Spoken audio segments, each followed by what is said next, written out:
স্বরাষ্ট্রমন্ত্রীর হাতে সবাই মিলে এখন লাল চুরি পরাইতে যাব। ক্ষমতায় থাকলে এটা করব, ওটা করব, এটা করব, ওটা উল্টাই ফেলাবো। খুনি ফ্যাসিস্ট আওয়ামী লীগের বিরুদ্ধে কোন জিনিসটা উল্টাই ফেলাইছেন?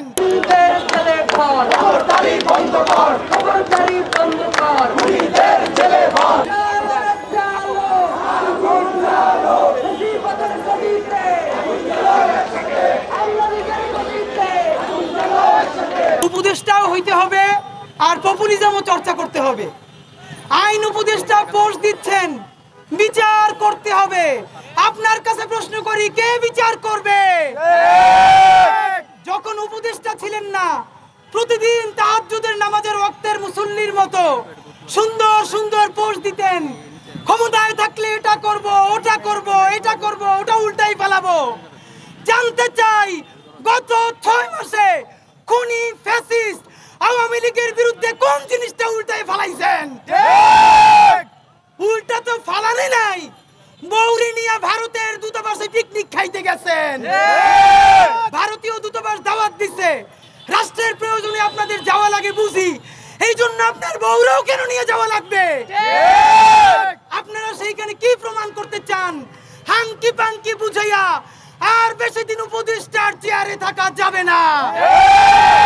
স্বরাষ্ট্র উপদেষ্টাকে এবং আমাদের ছাত্র উপদেষ্টা আসিফ মাহমুদকে সাংবাদিকরা জিজ্ঞাসা করলেন, বিচার বহির্ভূত হত্যাকাণ্ডের ব্যাপারে কিছু বলেন। না পারলে মুখে খিল মাইরে বসে থাকবেন, চুপ কইরা থাকবেন, নইলে বলবেন হোমওয়ার্ক কইরা আসি তারপর বলবো। আওয়ামী লীগের মতো কথাবার্তা কে শিখাই দিচ্ছে? আপনি সাংবাদিকদেরকে বলতেছেন বিচার বহির্ভূত হত্যাকাণ্ড কি, জিনিসটা আগে জানতে হবে। সাংবাদিকরা কি আপনার কাছে স্কুলে ভর্তি হবে? সুতরাং ভাইয়েরা আমার, 6 মাস চলে গেছে। আমরা দাবি করেছিলাম যমুনার সামনে, আপনাদের নিশ্চয়ই মনে থাকবার কথা বলেছিলাম, বাংলাদেশ খুনি আওয়ামী লীগের প্রত্যেকটা জেলায় উপজেলায় যত কমিটিতে অন্তত প্রধান নেতাগুলো আছে, বাংলাদেশকে নিরাপদ করার স্বার্থে অতি দ্রুত তাদেরকে গ্রেফতার করে জেলে পাঠাতে হবে। আমাদের কাছ থেকে স্মারকলিপি নিয়ে প্রধান উপদেষ্টার কাছে পাঠানো হয়েছে, আমরা নিশ্চিত হয়েছি, কিন্তু কোনো অ্যাকশন না নেওয়ার ফলে আজকে আওয়ামী লীগ দেখি 3-4 জন মিলে তাদের হরতালের লিফলেট ঘোষণা করে। সব থেকে লজ্জাকর ব্যাপার, বিসিএস ক্যাডার, বিসিএস কর্মকর্তাও দেখতেছি একজন, সেও আওয়ামী লীগের লিফলেট প্রচারণায় অংশ নিচ্ছে। যখন সমস্ত গুন্ডা সন্ত্রাসী আওয়ামী লীগকে জেলে ভরবার কথা, তখন দেখতে পেলাম 5 শতাধিক হত্যাকারী অথবা তাদের সমর্থক, তাদের থেকে যারা মদত যোগায়, সেই সমস্ত বদমাইশকে গত 1 মাসের মধ্যে আদালত থেকে জামিন দেওয়া হয়েছে।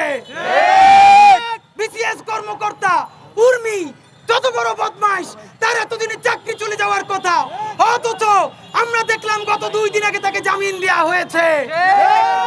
এতদিন আমাদের দায় ছিল হাতে পায়ে ধরে সরকার টিকিয়ে রাখার, এখন গতকালকে দেখলেন নেভির মতো জায়গায় আর্মি 626 জনকে বিদেশে পাঠাই দিছে। বিমান বাহিনী খুনি হাসিনার বিমান দিয়া দিল্লিতে পাঠাই দিছে। জানতাম না খালি নৌবাহিনীর কথা, গতকালকে নৌবাহিনী কি করেছে আপনারা সবাই দেখেছেন। সরকারের কাছে জানতে চাই, আর্মি, বিমান বাহিনী বা নৌবাহিনীর মধ্যে তাদের কোনো কলোনিতে যখন অনুষ্ঠান হয়, সেই অনুষ্ঠানে কারা কারা গেস্ট থাকবে সেটা কিন্তু আগেই জমা দিতে হয়, আপনারা জানেন। আমরা জানতে চাই, চট্টগ্রামের নেভি তাদের যেখানে বিয়ে ছিল, সেই বিয়ের অনুষ্ঠানে কিভাবে অতিথি হিসেবে সন্ত্রাসী খুনি আওয়ামী লীগের এমপি যোগ দিতে পারে? শুধু যোগ দেয় নাই, ছাত্র জনতা যখন তাদেরকে গ্রেফতারের জন্য এগিয়ে গেল, তাদেরকে সেফ এক্সিট দিয়ে পার করে দিয়েছে এই নেভি। আপনাদেরকে জানাই, এই নেভির মুরদ হইল বঙ্গোপসাগরে প্রত্যেক দিন ভারতীয় নৌবাহিনীর মাইর খেয়া চট্টগ্রামে ফিরে আসে। আর ফিরে আইসা কালকে মাইস ভান্ডারি এবং অন্যান্য বদমাইশগুলোকে তারা শুধু সেই এক্সিটই দেয় নাই, আমাদের যে ছাত্র জনতা গ্রেফতারের জন্য ভিতরে ঢুকেছিল তাদেরকে তারা মেরে রক্তাক্ত করেছে। সুতরাং আজকে আমরা আর কোনোদিন আর্মির বিরুদ্ধে দাঁড়াবো না, পুলিশের বিরুদ্ধে দাঁড়াবো না, নৌবাহিনীর বিরুদ্ধে দাঁড়াবো না। কারণ প্রতিদিন এক একটা নতুন নতুন শত্রু তৈরি করে আমাদেরকে এক একজনের মুখোমুখি দাঁড় করিয়ে দেওয়া হচ্ছে। আমরা একটা কমন এনিমি ঠিক করেছি। আমরা এখন যেখানেই যা হবে এই সুশীল লীগ সরকারের বিরুদ্ধে দাঁড়াবো। সুতরাং এই সুশীল লীগ এনজিও সরকার যেহেতু গত 6 মাসে জুলাই হত্যাকাণ্ডের জন্য বাংলাদেশকে অনেক কিছু উপহার দিয়েছে, আজকে ইনকিলাব মঞ্চের পক্ষ থেকে সেই সুশীল সরকারের জন্য একটা উপহার নিয়ে আসা হয়েছে। আপনারা দেখতে চান? তাহলে একটু 1 মিনিট অপেক্ষা করেন। যেই সরকার জুলাই যোদ্ধাদেরকে বাঁচাতে পারে না, তারে আজকে চুরি পড়াইতে যাব। সন্ত্রাসী আটকাইতে পারো না, গুন্ডা আক্রমণ করতে পারো না, শুধু আমাদের ভাইকে আক্রমণ করতে পারো। স্বরাষ্ট্রমন্ত্রীর হাতে সবাই মিলে এখন লাল চুরি পড়াইতে যাব।